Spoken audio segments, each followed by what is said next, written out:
உலகெங்கு வாழும் கடகராசி அன்பர்கள் அனைவருக்கும் விசுவாவசு புது வருட தமிழ் புத்தாண்டு நல்வாழ்த்துக்களை தெரிவித்துக் கொள்வதோடு, இந்த வருடம் உங்கள் ராசிக்கு கோச்சார கிரகங்களான குரு, சனி, ராகு, கேது இடம்பெற்றிருக்கும் பாவக அமைப்பின்படி இந்த புத்தாண்டு பலன்கள் எவ்வாறு இருக்கும் என்பதை இங்கே பதிவு செய்யப்படுகிறது.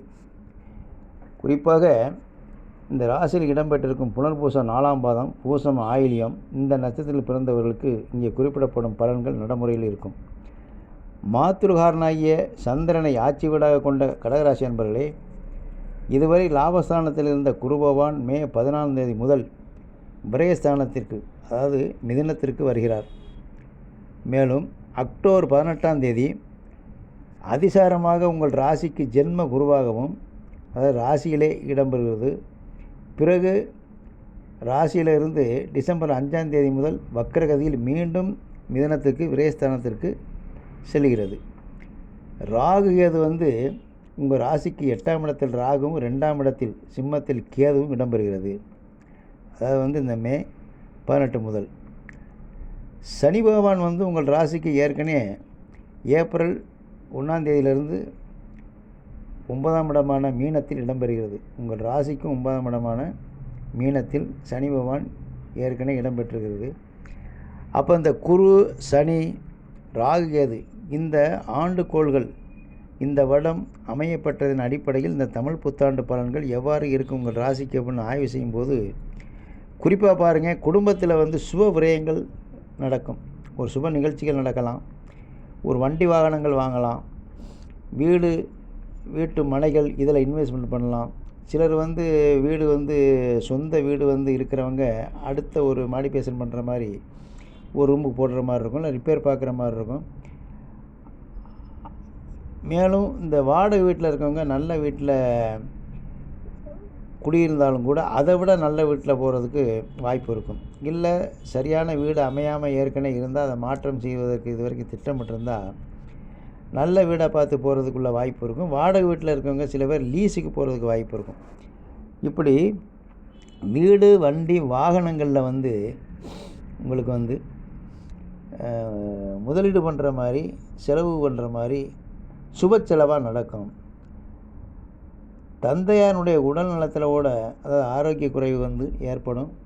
அதில் கொஞ்சம் அக்கறை தேவைப்படும். உரிய நேரத்தில் உரிய முறையில் சிகிச்சை எடுத்துக்கிறது நல்லது. குறிப்பாக ராசிக்கு 9ஆம் அதிபதியான தந்தை சாணாதிபதி குரு பகவான் 12 விரயத்தில் இருக்குது. குறிப்பாக அந்த ஜாதகர்கள் இளம் வயதில் இருக்காங்கனாக்கா, அதாவது தகப்பனாருக்கு ஒரு 35, 40, 45 வயசில் இருக்கிறாரு தகப்பனார், அந்த மாதிரி ஜாதகராக இருந்தால் அவர்கள் வெளியூருக்கு போயிட்டால் அந்த பிரச்சனை இல்லை. வெளிநாடுகளுக்கு சென்றால் இந்த ஆரோக்கிய குறைவு, மருத்துவ செலவுகள் குறைவாக இருக்கும். அதுக்கு பதிலாக அவர் வெளியில் அங்கே இருக்கிறதுனால அந்த தோஷம் டேலி ஆகிரும். இது மாதிரி இருக்கிறதுக்கும் வாய்ப்பு இருக்கும். சம்பாதிக்கக்கூடிய பணத்தில் பெரும்பாலும் கடன் கட்டுவதற்கும், மருத்துவ தேவைக்கும், தொழில் போட்டியை சமாளிக்கக்கூடிய சூழ்நிலையும் இது மாதிரியே உங்களுடைய பணம் இந்த வருடம் செலவாகக்கூடிய வாய்ப்பு இருக்குது. அதை குறிப்பாக தொழில்துறையில் நீங்கள் இன்வெஸ்ட்மெண்ட் பண்ணுறதும், வீடு, வண்டி, வாகனத்தில் இன்வெஸ்ட் பண்ணுறதுக்கும் சுப செலவாக இருக்கும். அப்படி நீங்கள் ஏற்படுத்திக்கிறணும். குடும்ப உறுப்பினர்களுடன் பேசும்போது எச்சரிக்கை தேவை. வாக்குவாதங்கள், ஆர்கியூமெண்ட்லாம் ரொம்ப வேண்டாம். நிதானமாக எச்சரிக்கையாக இருப்பது நல்லது. தேவையற்ற விவாதங்களை தவிர்க்குவது ரொம்ப நல்லது. இரத்த ஓட்டத்தில் சிறு கோளாறுகள் ஏற்பட்டு பிறகு சரியாகும்.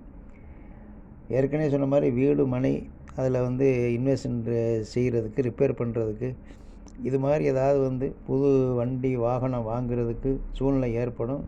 குறிப்பாக பழைய வாகனம் வாங்குவதை தவிர்க்கவும். மேலும் அது பிரச்சனையை கொடுக்கும். மேலும் அதுக்கு ரிப்பேரை கொடுக்கும், செலவை கொடுக்கும். உங்கள் ஆரோக்கியத்தில் கூட இருந்த அந்த குறைபாடுகளுக்கு தகுந்த மருந்து கிடைக்கும். அதுக்கு நீங்கள் ட்ரீட்மெண்ட் எடுத்துக்கலாம். ஆரோக்கியம் நல்லாயிருக்கும். அக்டோபர், நவம்பர் இந்த 2 மாதங்களில் மனக்குழப்பங்கள் அதிகமாக இருக்கும். இந்த வருடத்தில் மாணவர்கள் பொறுப்பாக, அக்கறையோட, கருத்தோடு படித்தால் மட்டுமே நல்ல மதிப்பெண்கள் வாங்கலாம். உங்களுக்கு குருபலம் இல்லாவிட்டாலும் கூட இந்த திருமண வயதில் இருக்கக்கூடிய ஆண், பெண் யாராக இருந்தாலும், இப்போ இந்த 1 வருஷம் வரைக்கும் திருமண வயதில் இருக்கிறவங்க நம்ம திருமணம் பண்ணாமல் இருக்க முடியாது.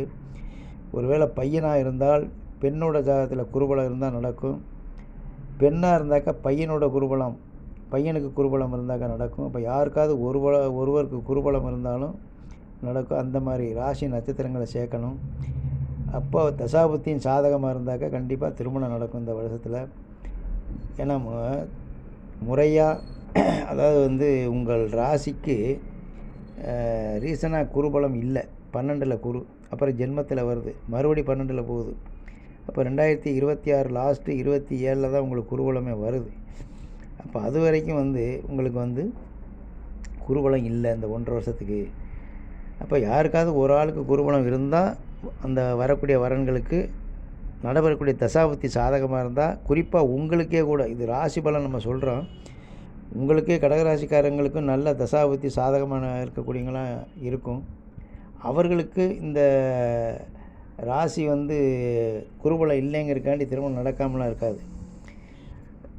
அதாவது தசாபுத்தி சாதகமாக உள்ளவர்களுக்கு பொதுவாக இந்த மேற்சொன்ன கெடுபலன் கூட பெரிதும் பாதிக்காதுன்னு சொல்லலாம். இது ராசி பலன் தான் இது, அதனால் பயப்பட வேண்டாம்.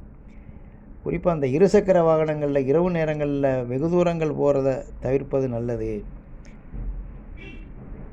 மேலும் இந்த பின்னடைவை கெடுபலன்களை விரயத்தை குறைப்பதற்கு ஒவ்வொரு வியாழக்கிழமையும் குருபகவானுக்கு நெய் தீபம் ஏற்றி வழிபடலாம்.